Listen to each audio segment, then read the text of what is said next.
Finding yourself lost in finding ways to be found, getting into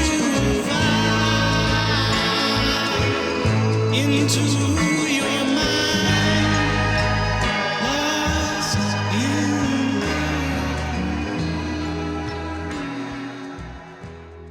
where you have to carry your own gear. As a drummer, it's really intense. yeah. And there are service elevators that we've had to use, that I've had to use for gigs in the city, and the elevators are big enough for barely two people standing up, and you've got to put your gear in there and get in and get out. It's really an intense exercise You have to be to. committed. Like, if you're going to be an instrumentalist professionally in New York City, It's hard. yeah, you can't just do it It's for hard. fun, you know? You're like, oh, I'm just going to do this one weekend. No, No, not the wrong place. no. It's an intense experience. So in any case, that's not good for your health, Dave. What are you smoking there? Cannabis, Cannabis. Okay. not You, cigarettes. you, No. you're getting ready for our interview. Oh, listen, please.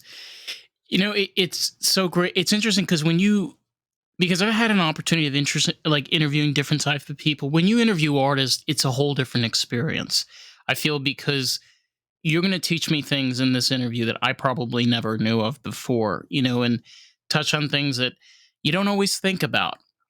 You don't always wonder to yourself, that did happen to me. Why did that happen to me? What did I learn from that? Like, you have a career that spans many, many decades, and there's so much to learn. There's so many fuck ups, right? That happens along the road. But it's where we are now, I feel like, is the most important, like with everything that we have from the past. Okay, I'll try to share some wisdom with you. Let's make it interesting. I'm curious because, the industry has changed so much in like past 10 years, 20 years. What was it like when you were starting up? Well, I grew up in New York City, and I had an opportunity as a kid to check out some of the greatest jazz musicians alive at the time, from Count Basie and his big band to Elvin Jones to Philly Joe Jones to Buddy Rich to Art Blakey and the Jazz Messengers, and on and on and on. And the opportunity to see that level of talent, that level of musical genius on a regular basis established a certain baseline of what performance looked like at the highest level. And that established a certain threshold in terms of skill, musicianship, technique, professionalism. You had a chance to see the greatest of the great right in front of you, and they were constantly on display. You could get close to the energy of the performer. You could watch the way they managed a show, the way they worked a room, the way they managed a band. Everybody learned And from so, each other. there it was. I mean, there was your laboratory. And so when you had a chance to see these types of musical geniuses up front consistently, regularly, you knew what the industry was about. You knew what it took to succeed or not succeed as a professional jazz musician in New York City. It helped you understand what the game was. Like a real playing. ball playing perspective where you can see clearly what steps you would need to take, right? Am I coming off the right place? Yeah. Absolutely. As opposed to what I see all too often uh, today, and that is a level of fantasy, a level of self delusion in some regard that Yeah. it is a completely unreal perspective that many younger musicians, and I would go even outside of just the musical field, I would just say in life in general, the people, for example, if you looked at somebody like a Buddy Rich or a Count Basie or an Art Blakey or an Elvin Jones, these musicians poured their being into the passion of their music, their performance, the the level of their performance, and it established a certain benchmark that was incredibly high, incredibly intense, and it was incredibly consistent. Yeah. There were no bad nights. There was brilliant and there was near brilliant, but there was never anything else. And when you saw that as a musician, you realized that that was what the jazz industry, that's what these performers stood for. And if you were going to play this music, that's what you had to shoot for also. It And that it's that that that comparator, yeah. I think, is not quite clear to younger people, younger musicians today. N- No, and you bring up a really excellent point because I remember when I was living in California, I was working for my brother's company. He had one of co his workers. He was a technician, brilliant man, and he loved jazz. And I just loved the way he spoke about jazz. And he was maybe 5, 6 years older than me. I'm 24. He was probably about 27, 28. And it's something you have to get into physically. Isn't that the whole beauty about instrumental art? You know, seeing instruments being played, hearing them how they sound, what you can do with them. It doesn't happen on a TikTok video for 1 minute. It happens in real life when those moments happen, right? And I'll tell you that as a drummer, you have to also keep yourself in good enough physical condition that you've got the strength and the stamina and the practice and the dexterity to be able to manage playing the instrument. And as a band leader, not only do you have to perform, but you have to speak to the audience. You have to communicate about the history of the music. You have to interface with the audience. There's promotion involved. Did a recent show for the NPR affiliate WICN in Worcester, outside of Boston, Nice. and we had radio promotion, and I did podcasts, and I was on radio shows, and on and on and on. And this is also part of the commitment that the musician makes, so that there's got to be education, there's got to be promotion, there's marketing, there's of course the music component, which has to do with putting together charts and putting together tune lists and then coordinating with your bandmates. And sometimes there are rehearsals, but often there are no rehearsals. You just show up and you have a sound check and you play. You have to deal with the environment. You have to deal with the equipment. It goes on and on and on. So these are all of the components and many others, and that has nothing to do with practicing your instrument and keeping your Right. chops up and being able to be prepared. I have a comment in my head, Dave, that my instructor taught me years ago, John Riley, the great John Riley, and he said to me, Josh, he said, when you're playing, when you're performing, he said, Think about what you have to think about to be ready when you get to a point in the song to do what you have to do. Think about what you have to think about to be ready when you get there. So Yeah. when you are performing and there are things happening in a song and there's happening within a set of music, even while you're performing and you are in that moment of improvisation, you've got to be thinking about what you have to think about to be ready for the next thing because it happens very fast. It's constantly moving. And so the number of layers or levels that the musician needs to be operating on concurrently, it's complex stuff. Yeah, it is. And it's so strange because when you're when you listen to a song, when you hear a jazz progression and you hear the horns blare, it's wild. The feelings and the emotions that you get when you're playing that instrument, like just being in that environment with your buddies, your friends, and you're just creating something that is special.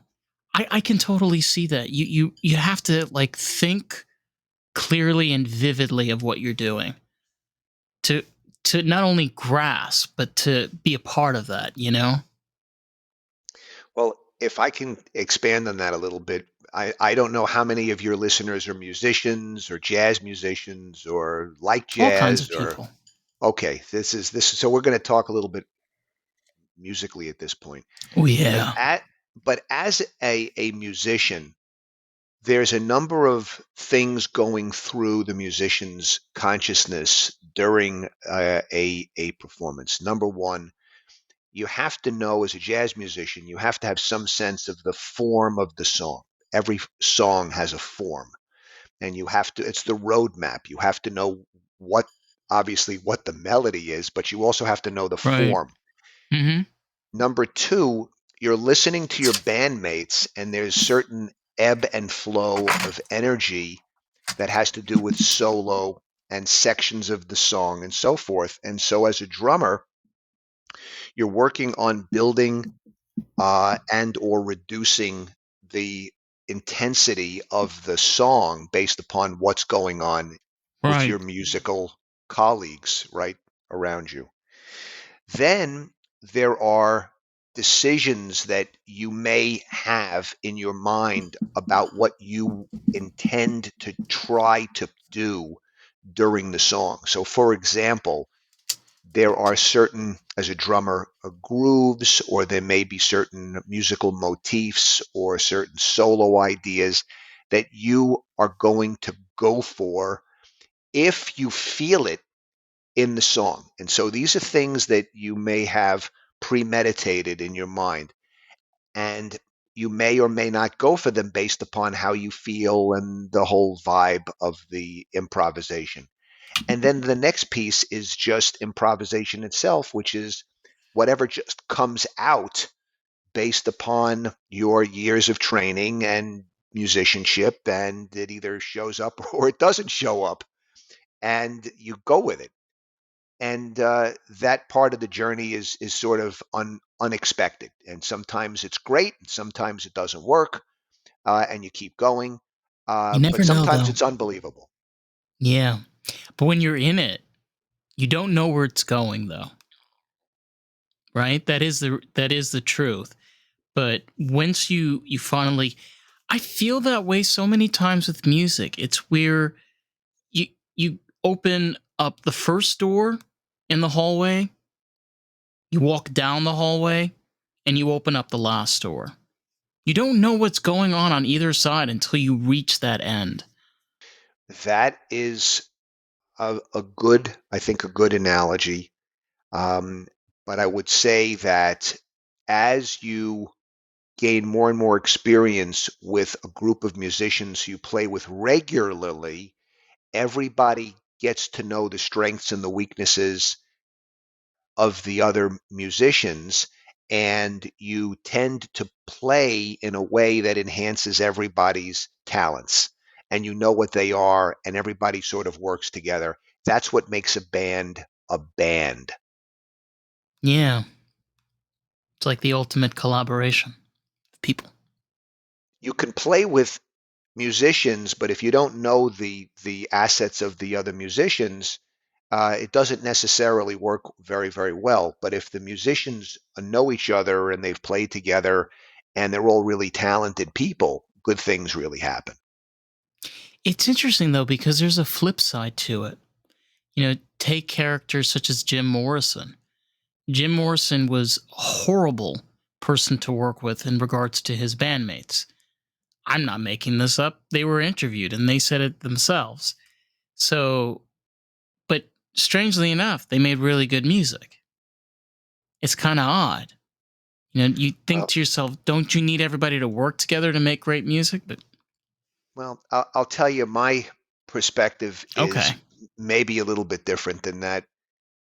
To each his own. But I would rather play with a very good musician, not an amazing musician who's Okay. a terrific person, as opposed to an amazing musician who's an asshole.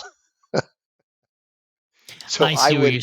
I would rather play with a very good musician who's a terrific person where we have a great relationship any day of the week over somebody who's like just off the Richter scale with talent, but a real schmuck. I'm not interested in that You stay away from certain kinds for because good it's not reason. fun. It's just not as much Yeah. fun. I don't want, listen, here's the thing. I don't want the stress. I don't want the aggravation. I would rather have a good time, and I want the experience of making, whether it's going to be a performance successful or recording successful. I want these experiences to be really enjoyable. And what makes them enjoyable is working with terrific people. And if the person's a talented musician, it's all good. If a person is an extremely difficult personality but a great musician, it's just not as a rewarding. It's not a rewarding experience for me personally. That's just not my scene. Yeah. It's just weird when you I mean for yourself when you're living in New York, you get to bump into a lots of kinds of people. All sorts of kind of people. And I mean, I I haven't met that many artists in my life comparatively. And it's weird when you I feel when you meet a certain amount and you see how people are, like you mentioned, where there are people that are super talented, but then there's also like they're super shitty and they're just a horrible human being. But then you can get someone that's a good person, they're pretty good in real life too. Like you get that equal balance. You know that because you've met people, you've interacted with so many people, you've seen how they performed and how they are as individuals when the lights go down. Correct. And so, as a band leader, especially, you want to work with people that you can really hang with and that you Right. respect and you can have a good relationship with. That's important. I've had experiences working with musicians that haven't been pleasant, and I don't go back to those relationships. Do you feel a lot of times where I'm always curious about this, like the negative vibes where people can get very aggressive and angry, sometimes be addicted to certain things as an artist.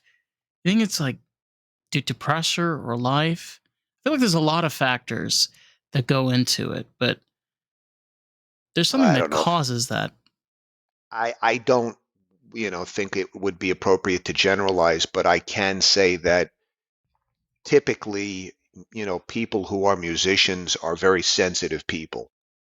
And with a high degree of sensitivity come sometimes certain uh, emotional challenges. Right. And, some people deal with those sensitivities and those emotional challenges better. Some don't. And that, I think, is part of the experience of working with the musical personality. It's less common to find people who are artists who are also not only left brain and right brain oriented people. That's not that common. It occurs, but it's not that common. Yeah. I don't know. It's just that there's a lot of things that goes into being an artist. It's not just about being playing an instrument. It's also being sometimes the odd person out of the group. A lot of the times people gravitate towards playing drums, playing bass because they don't necessarily fit in. They fit in elsewhere. That's You their know, niche. That's their groove. you know, people who are musicians or artists on any level, uh, and you could take any art, dance, media, music, any form of music. People who have an artistic orientation, Dave, are people that perceive the world and have a relationship to their feelings and their inner experience from a perspective that's a little bit different than people who don't artistically view the world. And they feel the need to express the perceptions that they have, the feelings that they have. It's important to them. Uh, and what you get varies obviously from artist to artist, but the artistic individual has a point of view, whether it's emotional or perceptual, that's a little bit different. Typically, it's interesting. It's sort of like a new point from which to look at and examine things, which makes people say, "Huh, that's cool. That's interesting. I wouldn't have thought of that. I wouldn't have felt that."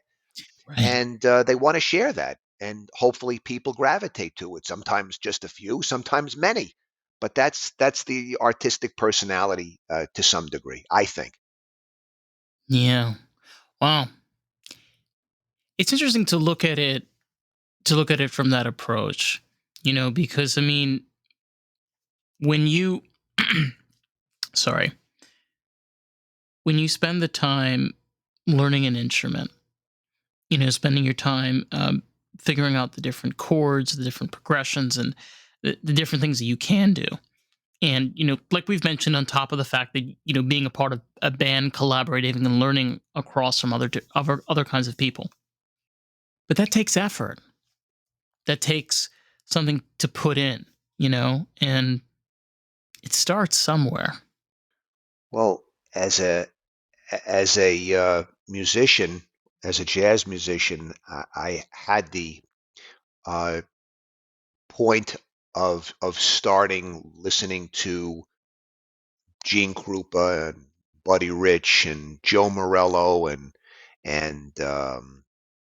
Blakey and Philly Joe and Joe Jones, and it just goes on and on and on.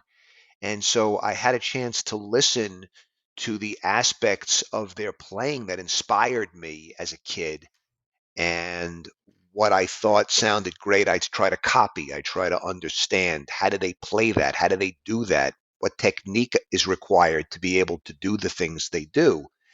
And inevitably, if the music inspires you as a musician, and these musicians inspire you in terms of what they can do, then the question is, what do you have to practice? What do you have to be able to do to emulate or copy what they do? And inevitably, you come to the conclusion that there's miles of distance between where you are and what these musicians were able to accomplish. And so now, if you're serious about it, you find teachers and you ask them, how do you get from here to there? And they give you the techniques, and then you have to practice them over and over and over again. And you're committed to trying slowly to get better, and you try to enhance your understanding. The same And thing then over and over and over and yeah, over and again. and then you discover what you can't do. And then there's the next thing. I'll give you an example. So, about it must have been about 10 years ago. There were a series of uh, solos that I was listening to by the great Joe Morello, who played uh, with Dave Brubeck, and Joe Morello was the drummer who recorded the famous Take Five. And Take Five is maybe the most famous jazz recording ever. And I listened to a series of solos and fills and so forth that Morello had played on a couple of recordings, and I went to my instructor and I said, John, let's break this down. And we transcribed the solos and we broke down a number of the techniques into uh, bite-sized kind of essential pieces. And I started practicing it. And then, Dave, what I discovered is that I didn't have the technique necessary to be able to play the solo motifs that Morello was playing. So I had to take two steps backwards, even from just the transcript, to be able to start work on my chops, to be able to do the things that Morello did at a tempo of 250 beats per minute.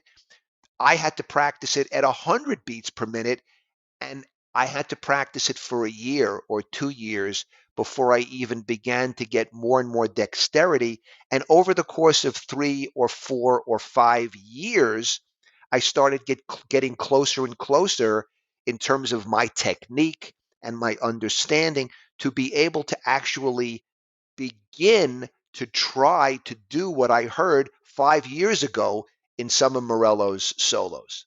How's that? Yeah. Oh wow. Yeah. One thing that comes to mind is I always give this the Beatles.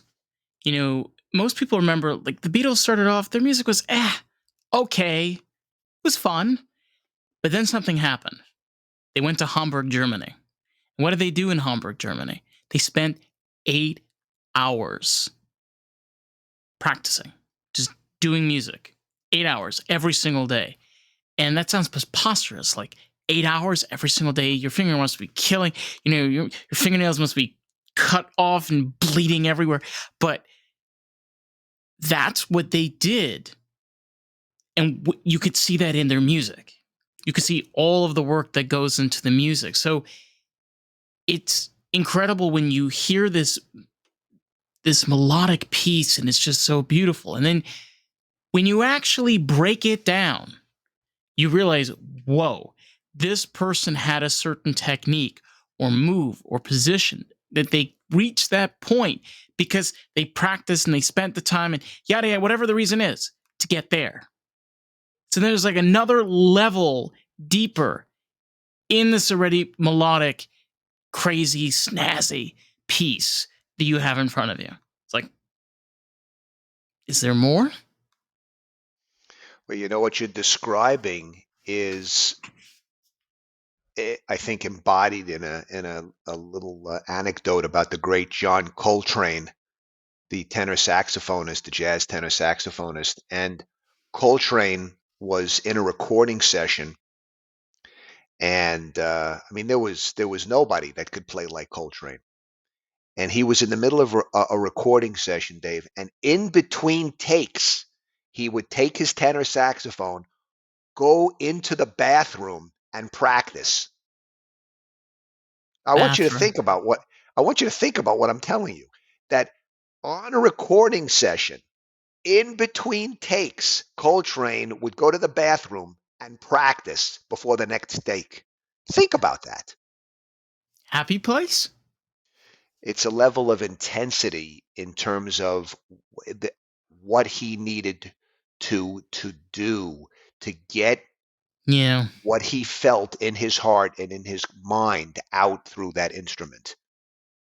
That's how hard he worked.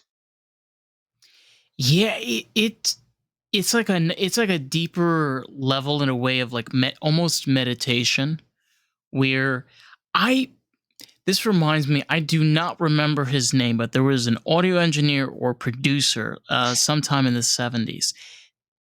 He owned a record label. He had this thing where whenever he had music that was approached to him, he had a crappy radio that was specifically put into his car. He specifically asked for a cheap, crappy radio, and he would put the 8 track whatever into the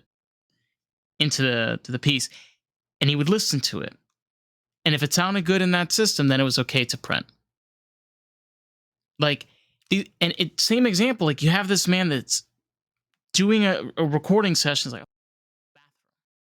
I'm going to start recording. I'm just going to do my practice in there. There's a reason why. And then when you know the reason why, you start asking yourself your questions.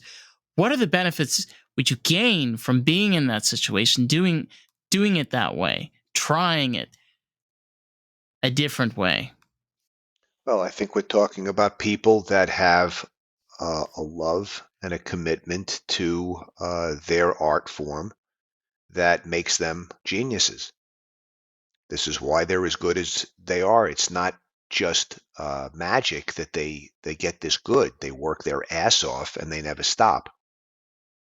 Yeah. That's the point. That's the point. And that's to get back to one of your earlier questions. That's really the key, in my opinion, to becoming a good musician, an excellent professional musician, is you have to have a commitment to practice and evolve your technique and your ability. Uh, Peter Erskine, the great drummer and educator, uh, talks about how your first obligation as a musician is to listen to music all the time for the rest of your life. If you're a musician, you have to always be listening to music. Always. That is your job as a musician. And whether I'm preparing for a show or I'm preparing for a recording project, I am always listening to music. I don't necessarily uh, actively take everything I'm listening to apart. But when I hear things that inspire me or that I think sound good or that I think are pretty or that I think are ideas that I could do something with, I think, oh, that's cool. That's cool. And I'm always listening for something that's new, different, innovative, something that answers a question, something that enhances my own technique, something that helps me gain further insight. I'm always listening, even if it's not super active. I'm always listening. Yeah. It's something that we kind of forget. It's where, let's be real, having an open conversation is not a legit thing these days. The second you start opening up your mouth, I don't agree with that opinion. So what? Who cares? If you put that type of mentality, can you imagine if you had that type of mentality on music? Well, people have that mentality about music all the time. Not in my circles. Kidding. I mean, seriously. Oh, Yeah. I hate that. That's well, look, when I was a kid, I was very, very close-minded to many, many different forms of music outside of jazz. I was a snob. I liked jazz, and that's kind of what I like to listen to. And I didn't listen. I didn't like, you mentioned the Beatles. I didn't care for the Beatles, and I didn't like the Jackson Five or Michael Jackson stuff. Or I wasn't into it. I have to say. And as I got older, I realized that I had a closed mind and that these musicians were amazing and the music was amazing and there was so much to learn. And, I mean, I will never tell you that Ringo Starr's solos were, they stopped the show. They didn't. But I loved the grooves and I loved the music and I Yeah, there's a listened and I reason. learned. Yeah, there's a reason why I don't own any Ringos on vinyl, but I do own George Harrison. I do like George Harrison. I will have to say had a really great solo career, and what I loved the most was over his span until unfortunately he passed away. His learning of different instruments and adding those to his different albums. So one thing you'll see in his career is like each album you'll hear a different sound, something new, something interesting, and you're like, oh. And what George did was he spent his time learning about it, learning about the environment and what to add, and that is something that I can learn from an artist. and take with me and maybe inspire me to do something with it.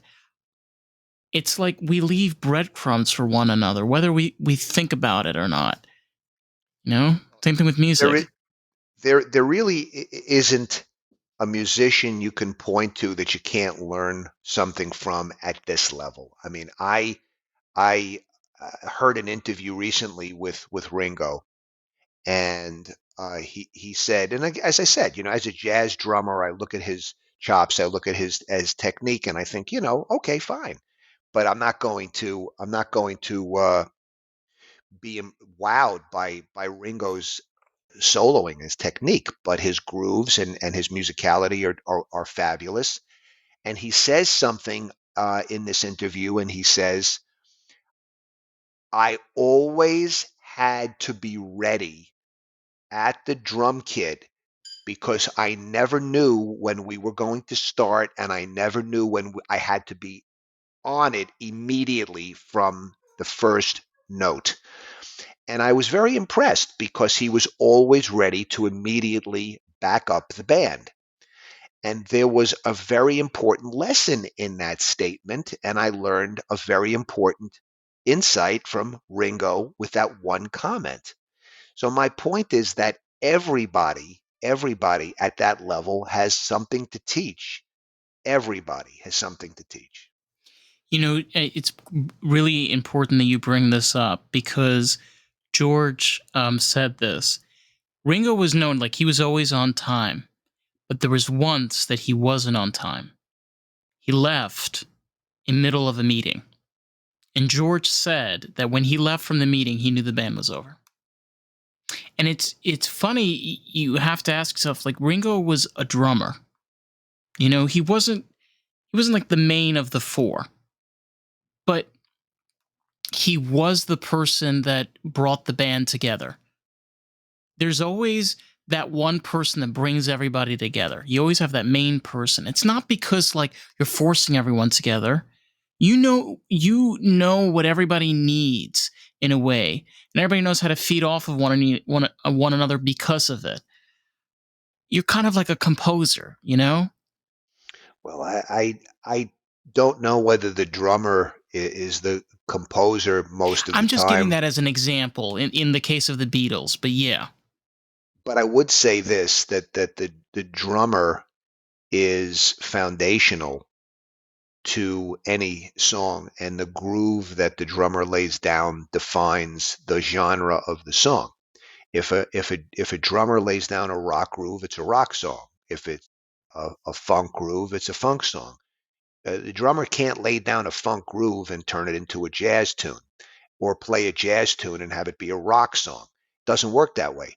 So whatever groove the drummer lays down, that defines the genre of the song. Period. Period. Yeah. So the drummer has a very, very critical role to play.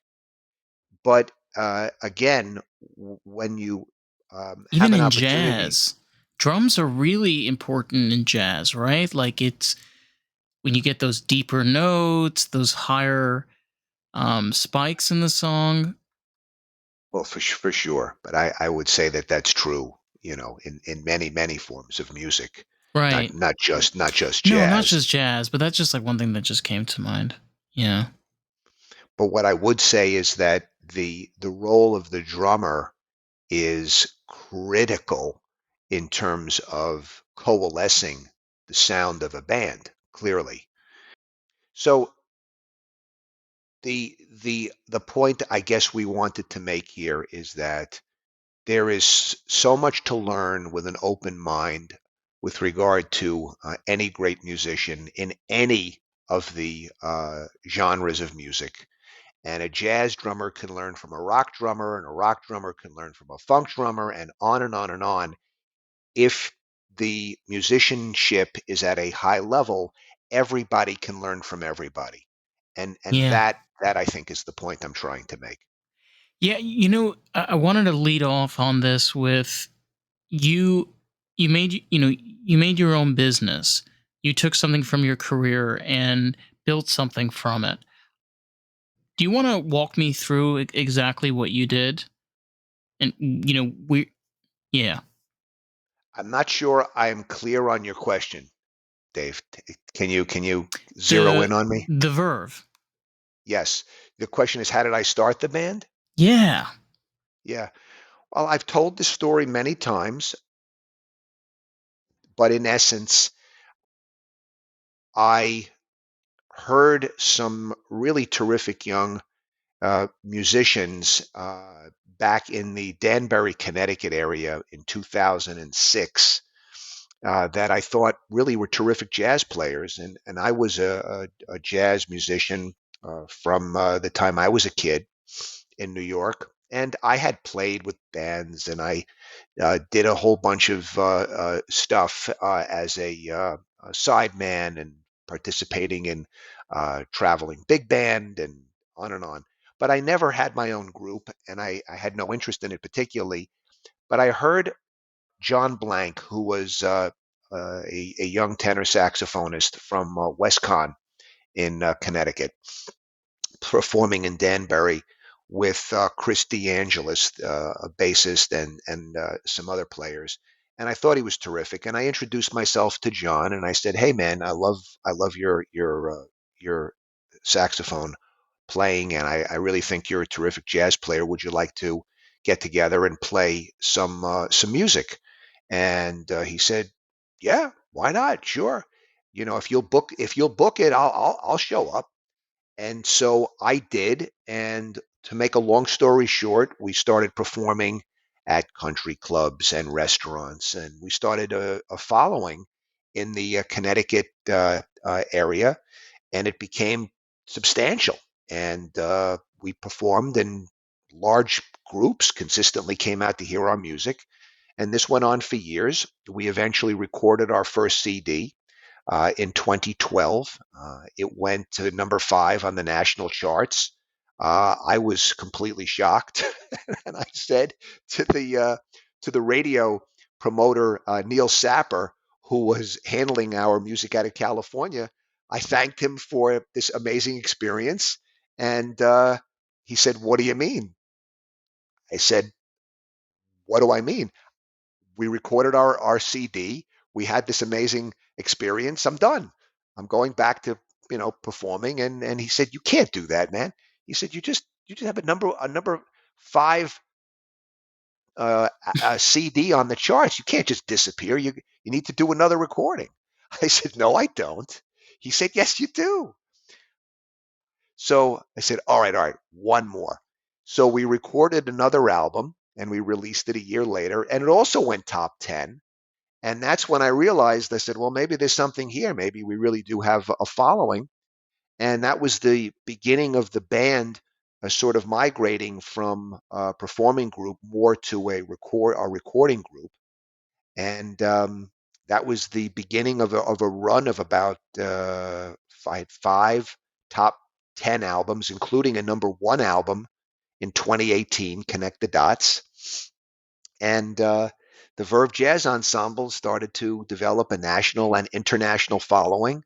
And here we are, 10 years later into our recording career and almost 20 years into the beginning of the band. And we have a big following nationally, internationally. And we've recorded and released 8 albums. And, Whoa, there it is. But it was, it's a it was lot. not by design. It was not by design, Dave. It was not by design. It all sort You, of I mean, happened you, by you itself. said you said you were going to do one and you were done. You were going to move on and That was finish. it.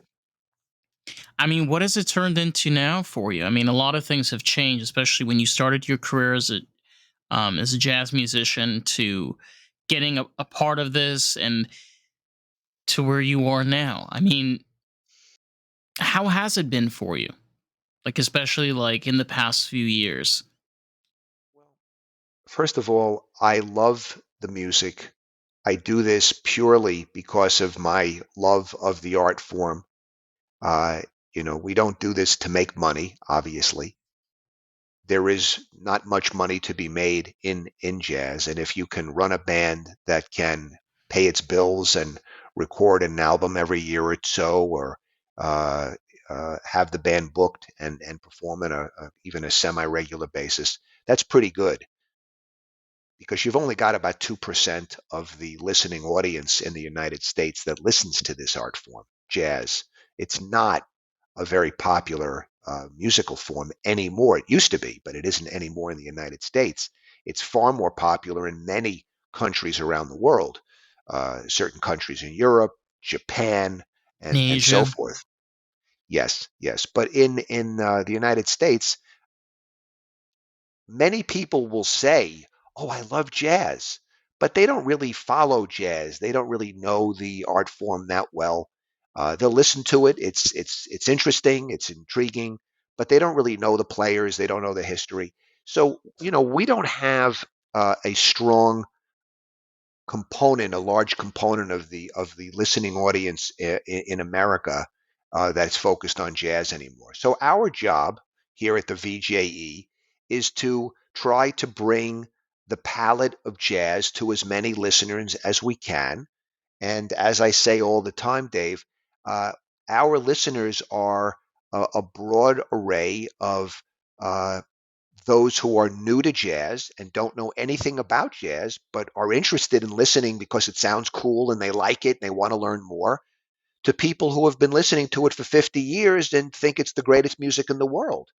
And so we try to appeal to both ends of the spectrum, which is not necessarily an easy thing to do, but that's the kind of the objective that as the band leader at the VJE, Verve Jazz Ensemble, that's what we try to do, is make jazz accessible to a very wide listening audience, from novice jazz listeners to experienced, and find something exciting for both ends of the spectrum to get out of the music.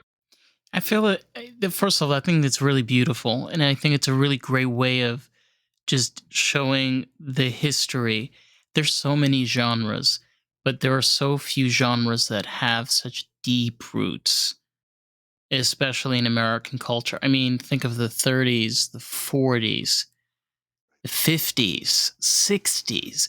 Just the jazz scene. Look, like, I'm not a novice, or I listen to jazz. I don't know all the names of different people, but um when you can you can interact and hear different tastes, like people that are now, right, that they're interested in funk and they want to do funk jazz, or somebody is more interested in more of a pop, pop jazz, or more hazy, more mellow jazz.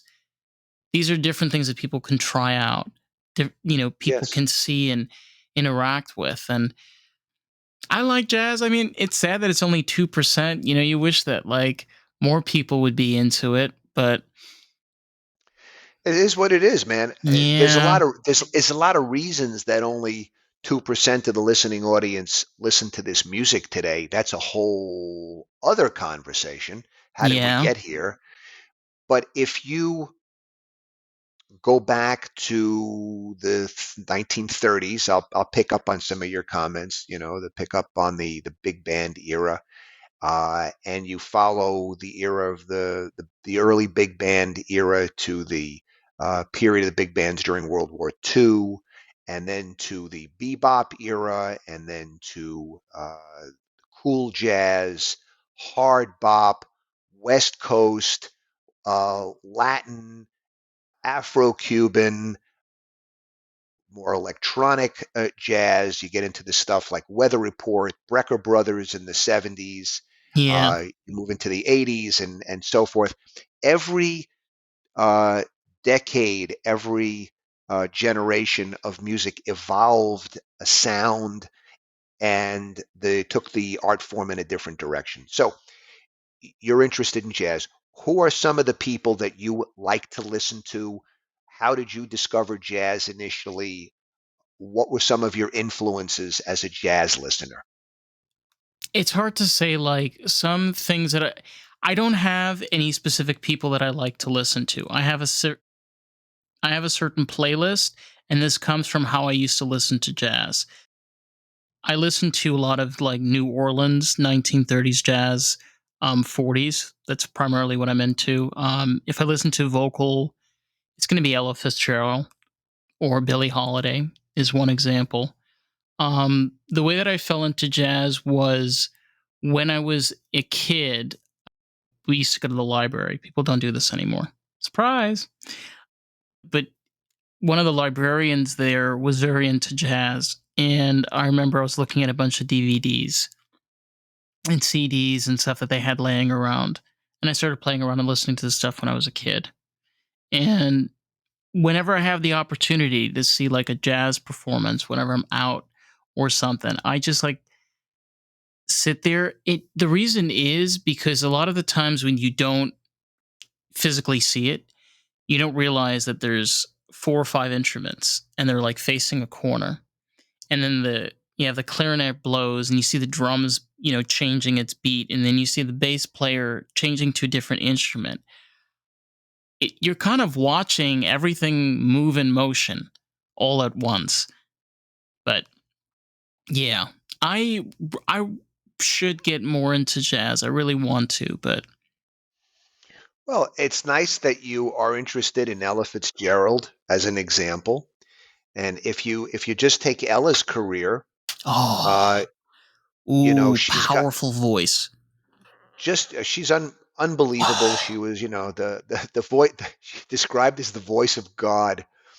And Whoa. if you listen to all of the different musical organizations that Ella performed with, Dave, if you just follow her career from Chick Webb back in the 1930s all the way through her career, you will touch almost every component of every major jazz performer for, I don't know what, 50, 60 years. So if you just examine Ella Fitzgerald's career and you listen to all of the bands and all the different musical styles that she played with over the course of her career, it would open you up to 100 or more of the greatest jazz musicians of all time. Just that one exercise would change your entire perspective Yeah. to jazz. It and like I was saying earlier, there was something about that period in New Orleans when it came to jazz. You could hear it. I mean, thankfully there are recordings and so many of them. It was a different time. It was like as if this is all they had to live for. That's it. It's all they're doing. They're doing jazz 24 hours, 7 days a week, 365. Like that's it. That's all they have. Well, It's crazy. life was different, dude. They didn't have video games. There was no Snapchat. You couldn't get lost on YouTube.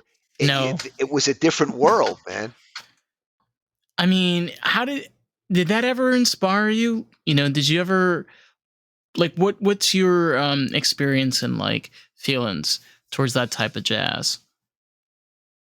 I was not motivated by second line and New Orleans stuff particularly. It never really, as a kid and as a younger Really? musician, it did not really impact me.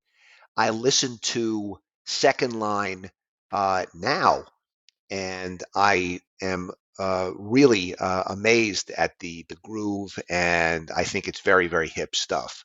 But when I was younger, it was over my head. I just didn't dig it. You can't dig everything, man. Everybody, you just can't dig everything. It's I too much. It's know, too I much. know. And you bring up such a great point. There are so many great eras of jazz. It's like, be honest, where do you start? Like if anybody asks like where do you start your jazz journey? There's so many places to begin.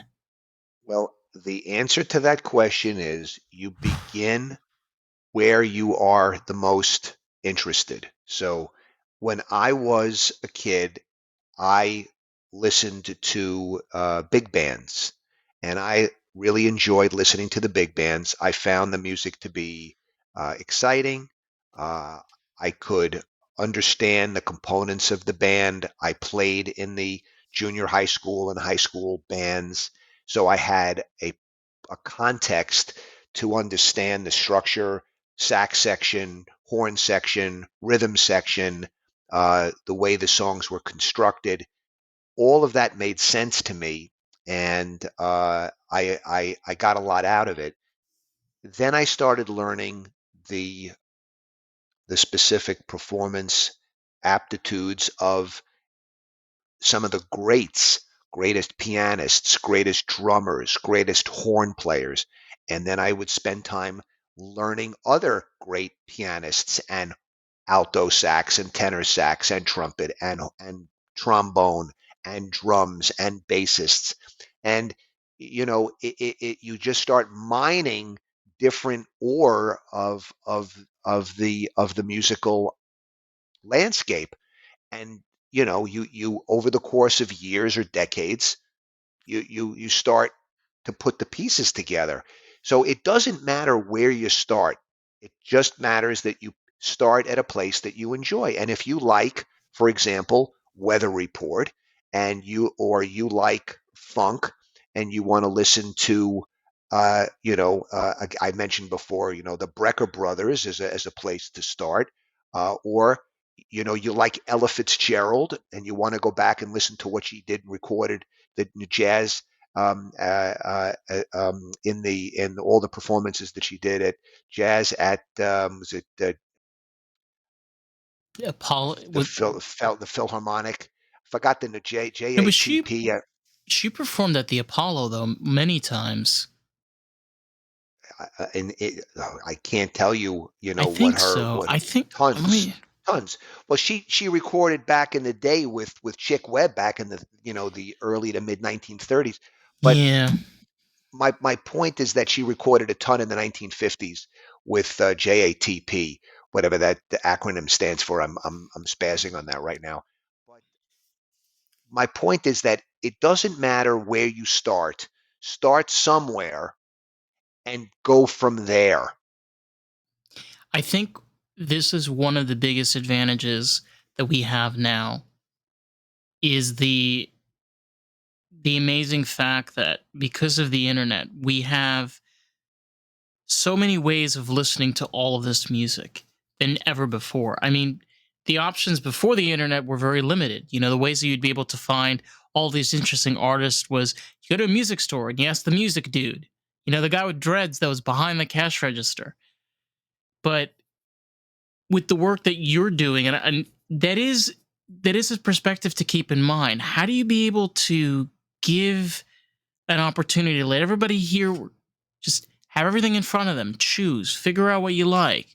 Like you said, you don't need to start somewhere, you need to begin. Got to find what you like and go from there. Yeah.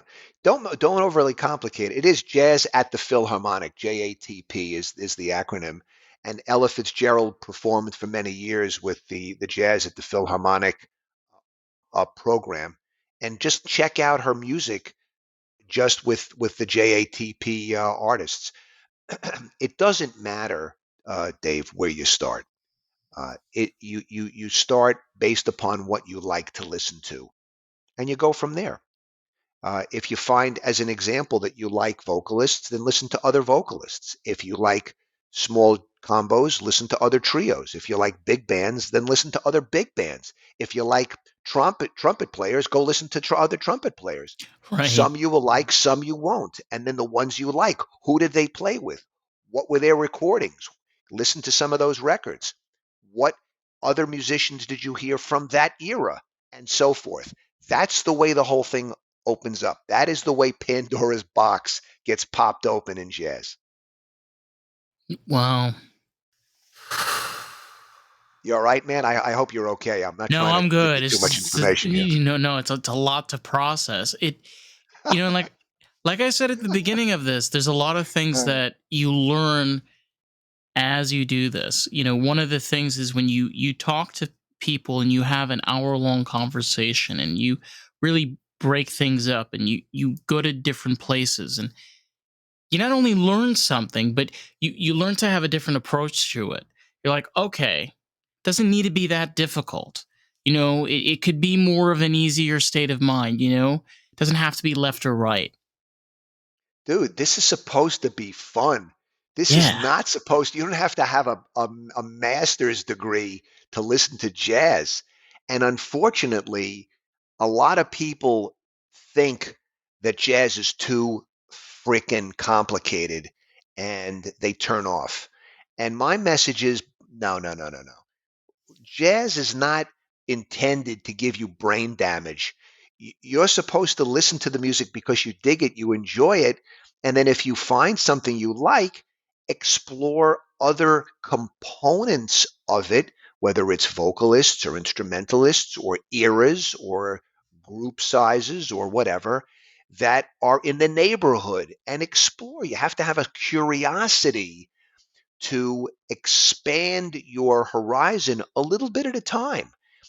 Take little steps, but don't turn this into walking into a liquor store with 72,000 different kinds of red wine.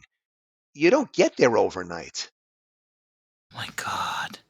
Yeah, and you're right. It's you can overcomplicate other genres too. You can overcomplicate rock, you can overcomplicate heavy metal, you can overcomplicate house. I don't know if you could do that. Sorry. I don't But know, but the idea here is my job as a jazz musician is to try to make jazz easy. That's my job. I got to try to make jazz easy. If I make jazz hard, I failed because jazz should be fun. It should be something that is inspiring. It should be a form of music that, whether you're cleaning your garage listening to jazz, or you're hanging out with your friends and it's in the background, or you're sitting down to listen because it's really great music and you want to really focus on it. There's lots of different approaches to the music, and there's however you approach it, what for yeah. whatever purpose you might have, don't make it too difficult, please. I don't want to. I want to make it clear this music is not supposed to give you brain damage.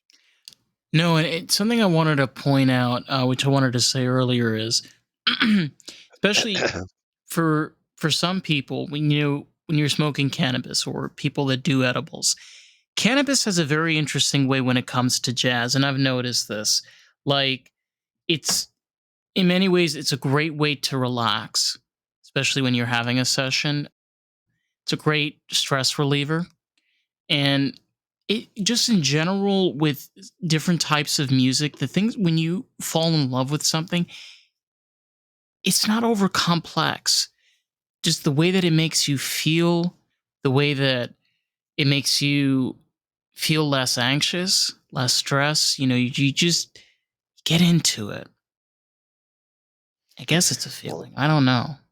that's the idea, man. If art, in my opinion, if art doesn't help you to feel more relieved, then it isn't doing its job. Now, there are going to be certain artists that are going to disagree with that, and they're going to feel that they want to create a sense of agitation, or they want to create some other effect in the receiver of the art form. That's fine.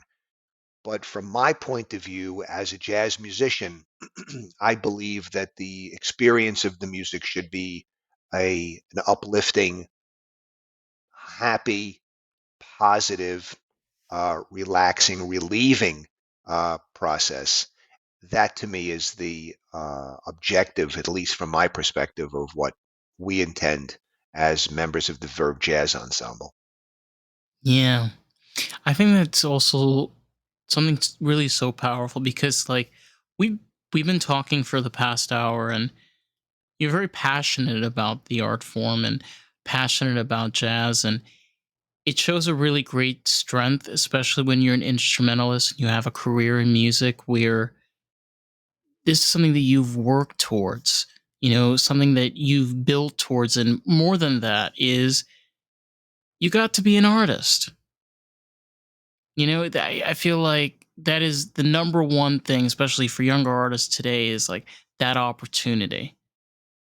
I thank you for your kind words, and that's a nice compliment. I appreciate that. And the path was simply one of following what I enjoyed listening to.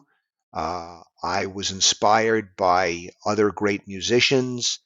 I endeavored to try to understand what they accomplished to some degree. I put in enough time to practice enough to be able to attempt to emulate some of the music that they played. I attempted to share the insights with other listeners, and I did it because I loved it. And that's the key to all of this. I did it because I loved it. I continue to love it. I want to share it because I feel that it brings meaning and hopefully some good vibes to other people's lives. And as a musician, that's what I bring to the game.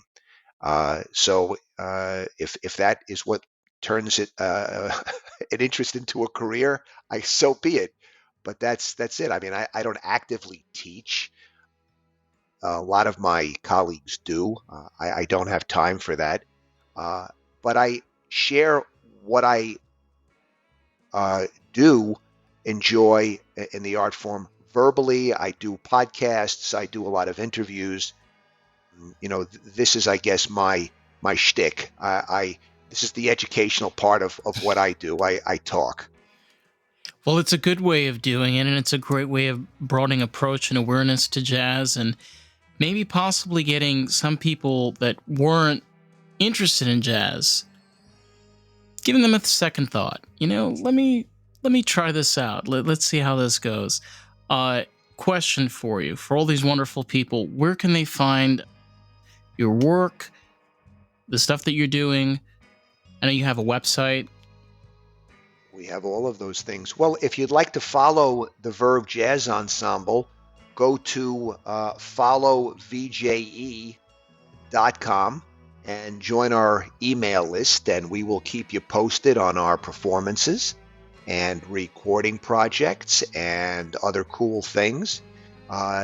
Verve-jazz.com is our website, and we have all of our recordings and, of course, our performance calendar and videos and